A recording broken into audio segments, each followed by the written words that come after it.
This is about setting up your kitchen for success as a raw foodist.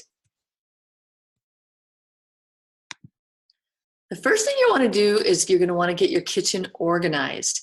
And so, what you're going to want to start with is you're going to want to begin by removing all the items that no longer support your healthy choices, such as junk food, old oils, and foods.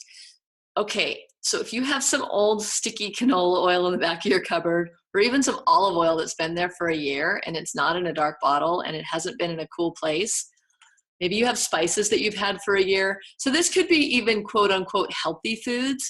You're really going to want to go through your cupboards and take everything out and get rid of anything old. Because if you're keeping it to eat at a later date, that's going to be composting in your body, which means you're going to rob your own energy, your own good mood, and even possibly damage your health by eating these foods. So it's not wasting to get rid of old foods. In fact, it's helping you to serve the planet better. So keep that in mind when you're throwing out old stuff.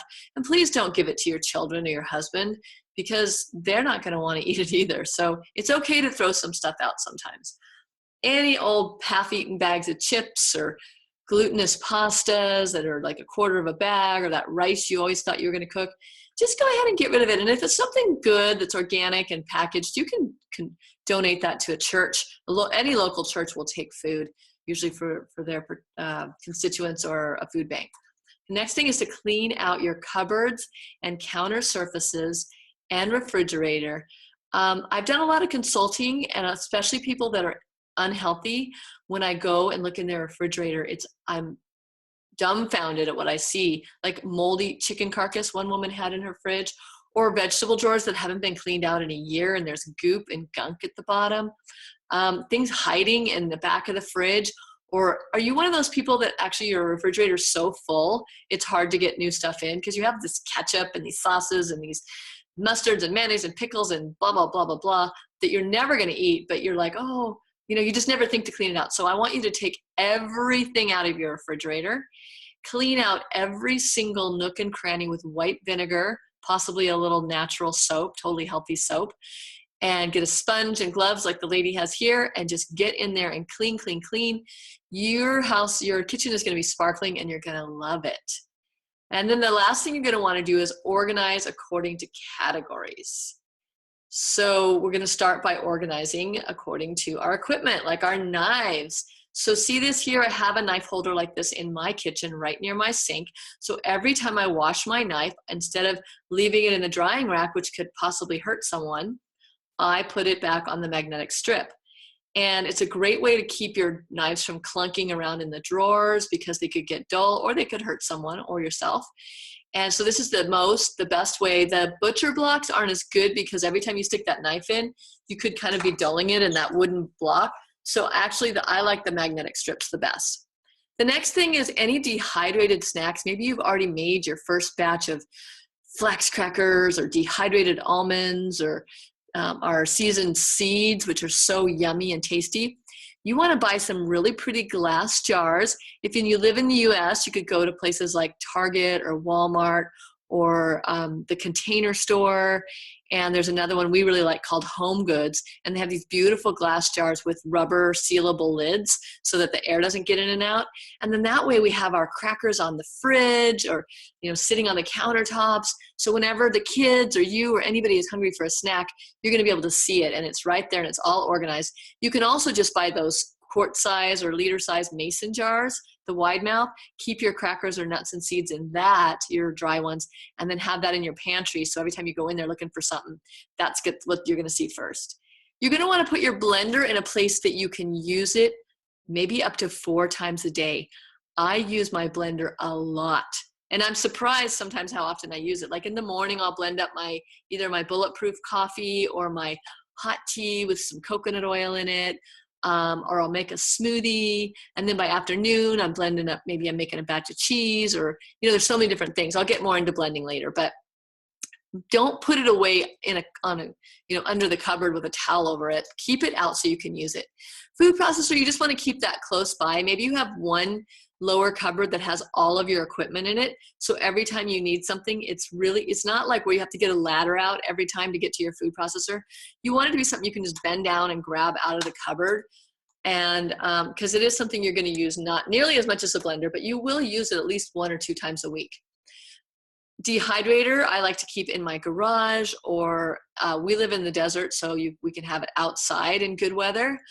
But you don't probably want to have it right in your kitchen because it can get a little noisy and the smells can be very strong when you're drying onions or something that's garlicky. But if you do have space in your kitchen or you have a pantry that has a lot of airflow, maybe you want to put your dehydrator in there. Baskets of fresh fruit, you can either have hanging baskets next to your cutting surface, or big bowls of fruit in the middle of your island or on your kitchen table, so that all your family members will go towards those foods versus something unhealthy when they're hungry. And the more beautifully arranged it is, the better. So here's a look at a refrigerator. This one actually, I think, is an example of kind of what not to do, because there's way too much stuff in there and it doesn't look that organized to me. I'd rather have like the mayonnaise and those dressings and some of those jars in the door of my refrigerator, and strictly keep my shelves for produce, and maybe even categorize those according to, like, we have a label maker and I'll put on the drawers herbs, and then the other drawer says, root vegetables or vegetables. So each section or each shelf you can even label. So if you have a family, they can kind of know, oh, the top shelf we keep all our milks on, and our almond milks, and our kefir and our yogurt goes there. And then the next shelf we keep our foods that are left over in our little glass containers, and the next shelf is produce. So you can have kind of your own way of organizing it. Okay. The next is our freezer. And again, this one has things in it I wouldn't have in there, like those sprouted buns. Those are some things you might want to throw out. But it is a good idea on that top shelf to have meals that are frozen and well labeled, so that you can grab something like that for lunch and you never have an excuse to eat unhealthy. Some of the things we keep in the freezer are berries, because we don't eat a lot of bananas or really sweet fruits. We have sometimes frozen peas for making a really yummy pea soup, like a blended pea soup. Corn, we only have in a couple recipes in our entire academy, and more I'm kind of leaning away from using corn. But you could have your corn in the freezer. It's going to stay much fresher there. If you're making almond milks or any kind of nut milks, you want to freeze that pulp in a bag in the freezer. And then that way you'll learn how to make breads and breadsticks and all kinds of yummy stuff. That way you can pull that pulp out and use that as your flour. If you make a whole cheesecake and there's only 2 of you, you might want to freeze the pieces individually in a little Tupperware or some kind of Ziploc baggie or something, so that you always have a dessert waiting for you when you get home. And then if you are into making your own raw vegan ice creams, you can keep an ice cream maker in the freezer. That's something we keep in our second freezer, which is out in the garage. And we actually don't really keep that much stuff in our freezer, but we have a second fridge in the garage, so we just put stuff like that out there. Cupboards and pantries. So you're going to want to buy a lot of these mason jars, and the only thing that's missing on these is labels. You're going to want to label what it is, and every time you get new stuff, you want to take the old. So if you have like a cup of millet left in the bottom of your jar, you don't want to just put new millet on top of it. You want to use up the old before you wash that jar, dry it well, and then restock it. So it's that first in, first out philosophy, because if you keep adding stuff, eventually it'll get old and it'll be over a year old. So you don't want to keep anything longer than a year. Okay, and you want to maybe alphabetize them if you have a lot of stuff. So let's say you have a lot of kinds of seeds. So you would just start with whatever starts with the lowest alphabet and then just work your way up.